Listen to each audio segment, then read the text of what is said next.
Okay. నిన్న జరిగినటువంటి అన్నదాత సుఖీభావ కార్యక్రమం రైతులను ఉద్దేశించి చంద్రబాబు నాయుడు గారు మాట్లాడారు. రైతులకి మేము వెన్నుముక్కగా ఉంటామని. దీన్ని మీరు ఎలా చూస్తారు?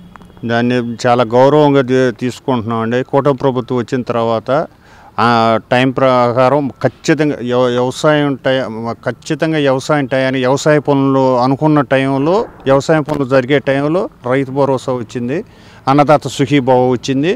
చాలా హ్యాపీగా ఉన్నామండి. అందరికీ డబ్బులు పడుతున్నాయి. కాకపోతే ఒకరోజు అటు ఇటు వచ్చేస్తున్నాయి. దాదాపు 300 మందికి వచ్చేసినాయి అండి మా ఊళ్ళో. ఓకే. గత ప్రభుత్వంలో చూసుకుంటే రైతు భరోసా అమౌంట్ అరాకొరగా ఇచ్చేసి మేము రైతుకి చాలా చేసామని చెప్పి చెబుతున్న పరిస్థితి.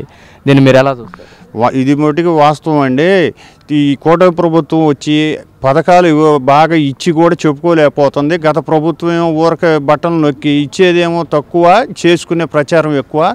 కూటమి ప్రభుత్వం మటుకు ప్రచారంలో మటుకు వెనకబడుతున్న మాట మటుకు వాస్తవం అండి. చేసేది ఎక్కువ, చెప్పుకునేది తక్కువ. వాళ్ళేమో వైసీపీ గవర్నమెంట్ ఏమో చేసేది తక్కువ, చెప్పేది ఎక్కువ అండి. రైతుల అకౌంట్లో నిన్న అందరికీ డబ్బులు పడినాయి. దీన్ని ఎలా ఉన్నారు రైతులు? రైతులు చాలా సంతోషంగా ఉన్నారండి. వ్యవసాయ పనులు బాగా మొదలైనయండి. ఇప్పుడే మొదలైనవి, ఎదబెట్టాము. ఇప్పుడే ఖచ్చితంగా నీళ్లు పెట్టి బలాలు వేసే టైంలో కరెక్ట్గా మంచి టైంలో అందినాయండి రైతులకి. వేసి చాలా సంతోషంగా ఉన్నారు. జగన్మోహన్ రెడ్డి గారు కానివ్వండి, వాళ్ళ తాలూకు వైసీపీ మంత్రులు కానివ్వండి, అన్నదాత సుఖీభవ పథకం అనేది చాలా అమలు కాని పరిస్థితి. ఎందుకంటే ఇది ఖర్చుతో కూడుకున్న పరిస్థితి అని చెప్పి చెబుతుంది. దీన్ని చంద్రబాబు నాయుడు గారు హామీ ఏదైతే ఇచ్చారు రైతుకి అది నిలబెట్టుకున్నారు. దీన్ని ఎలా చూస్తారు? ఏమండి, వాళ్ళు పబ్లిక్లోకి రమ్మన్నానండి. ఈ నాయకులు కూటమి ప్రభుత్వంలో ఉన్న ఎమ్మెల్యేలు అందరూ స్థానిక నాయకులు కానీ, ఎమ్మెల్యేలు కానీ, మంత్రులు కానీ అందరూ ప్రజల మధ్య తిరుగుతున్నారు. వైసీపీలో ఉండాళ్ళు, వైసీపీ గవర్నమెంట్ కూడా ప్రజల్లోకి యాడ్ వచ్చారండి. వాళ్ళు ఎంతసేపు ఇవ్వాలటం కూడా చూస్తున్నాం. ప్రెస్ మీట్లు తప్పితే పబ్లిక్లోకి రావటం వాళ్ళకి అలవాటు లేదు. ఊరకేమి లేదండి. ఒక్క కుక్క మురిగిద్ది, పెద్ద కుక్క ఒకటి మురిగిందంటే పక్కన ఊర కుక్కలు మురుగుతూ ఉంటాయి. ఎవరో ముందు ఒకడు ఆడినాడంటే మిగతా వాళ్ళు కూడా మాట్లాడాలి కాబట్టి మాట్లాడతారు. అంతా తప్పించి వాళ్ళు అసలు చేయరు.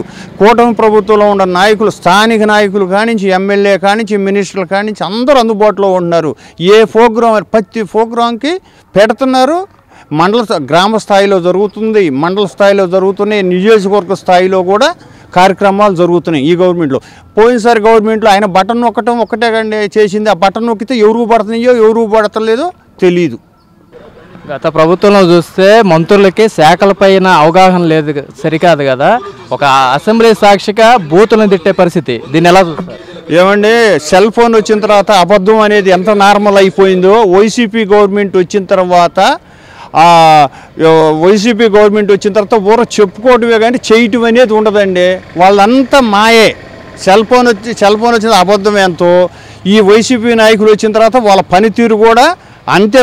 ఏ మినిస్టర్కి ఏది అసలు పొట్టే ఉండదు. ఏ మినిస్టర్ దేని గురించి మాట్లాడతాడో కూడా తెలియదు. వాళ్ళకి ఎంతసేపు హెడ్ ఆఫీసులో ఏది చేస్తే వాళ్ళు అది చేయటమే.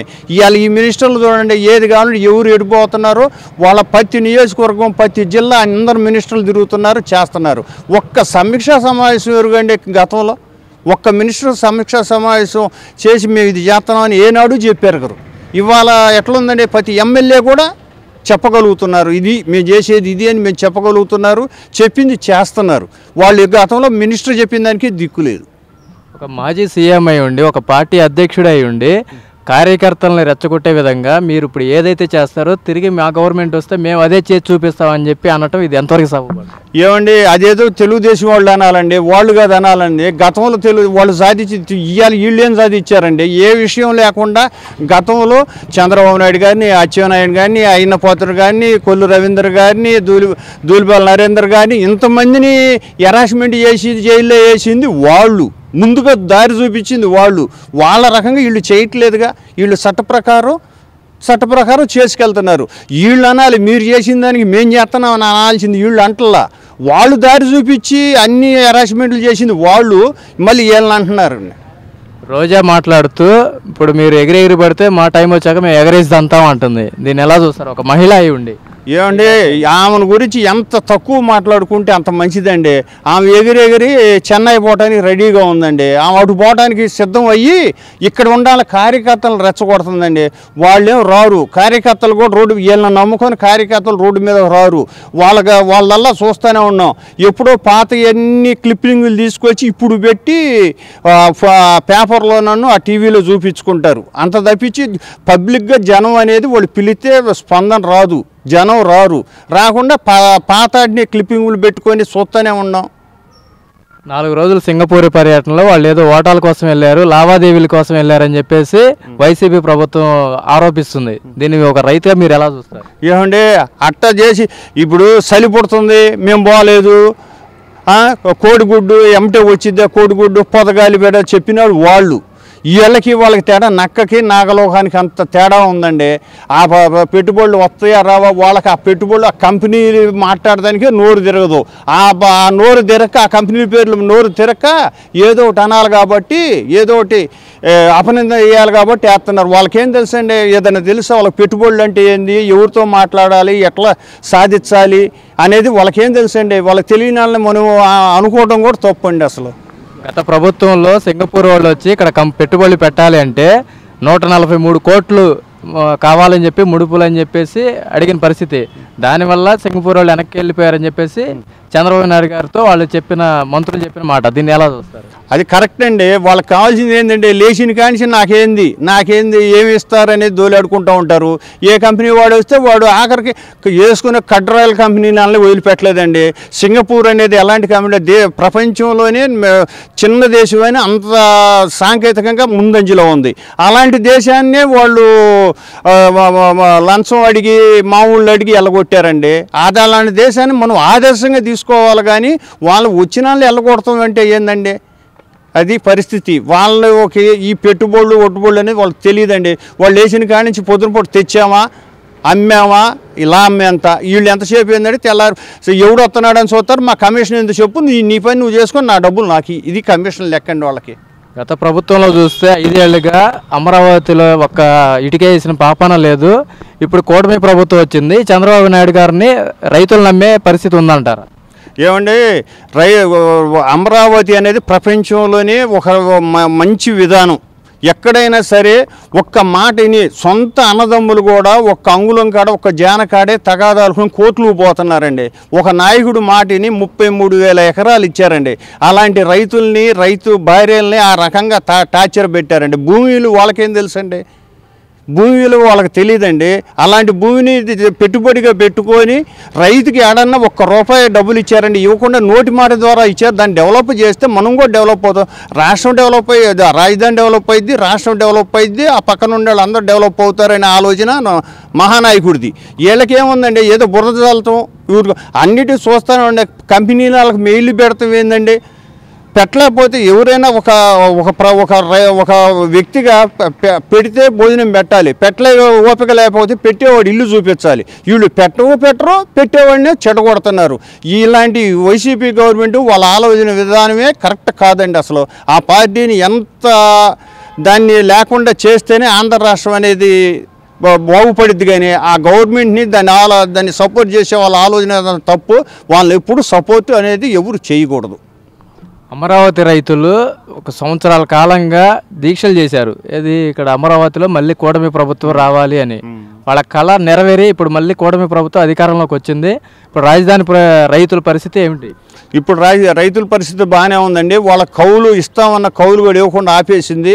వాళ్ళ కౌలు కూడా ఇచ్చింది. వాళ్ళకి రావాల్సిన రైతు కూలీలకు కూడా పింఛన్లు కూడా జగన్మోహన్ రెడ్డి పింఛన్లు కూడా తీసేసాడు. ఆ పింఛన్లు కూడా ఇప్పుడు కూటమి ప్రభుత్వం ఇస్తుంది. కాకపోతే ఇప్పుడు వచ్చిన శరవేదంగా పనులు మొదలైనవి, శుభ్రంగా చేస్తున్నారు. పోలవరం జరుగుతుంది, రాజధాని జరుగుతుంది. మన రాష్ట్రానికి మెయిన్ పోలవరం, రాజధాని, ఆ 2 పనులు ఎక్కడ బ్రేక్ లేకుండా జరుగుతున్నాయి. అది సంతోషం. ఇప్పుడు అన్నదాత సుఖీభావ డబ్బులు మీకు పడినాయండి? మాకు పడ్డాయండి.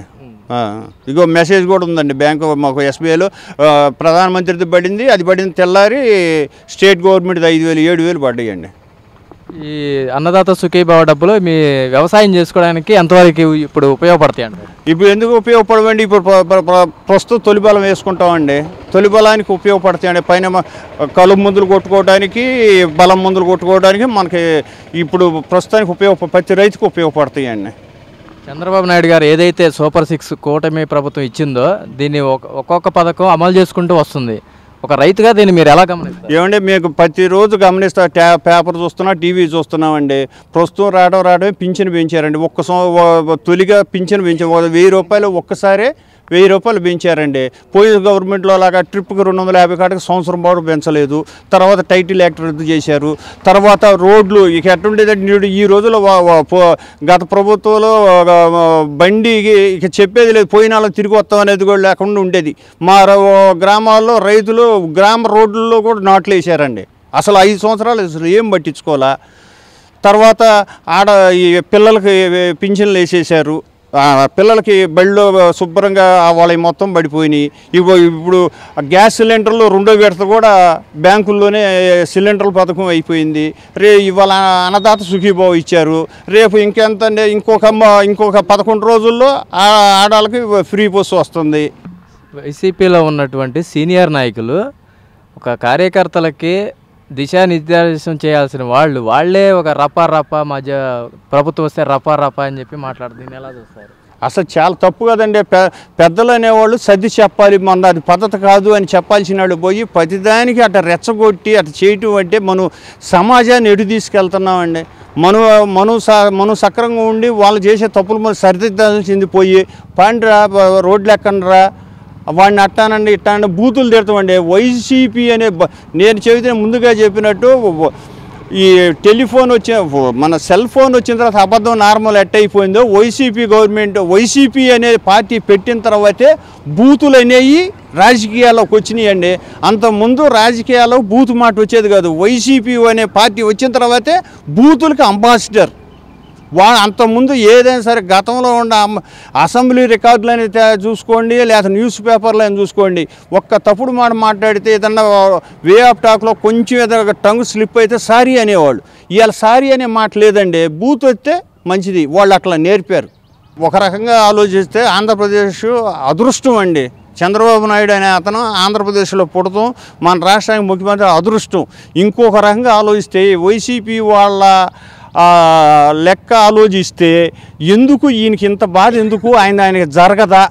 ఆయనకున్న ఐడియాలకి ఆయనకున్న మెదడుకి బ్రహ్మాండంగా ఉండొచ్చు. కానీ వీళ్ళని చూస్తే బాధేసిద్దండి. ఇలాంటి మన రాష్ట్రంలో పుట్టాడు, ఇంకో రాష్ట్రంలో పుడితే 2వ అంబేద్కర్ లాగా అవుతాడని చెప్పి మేము భావిస్తున్నామండి.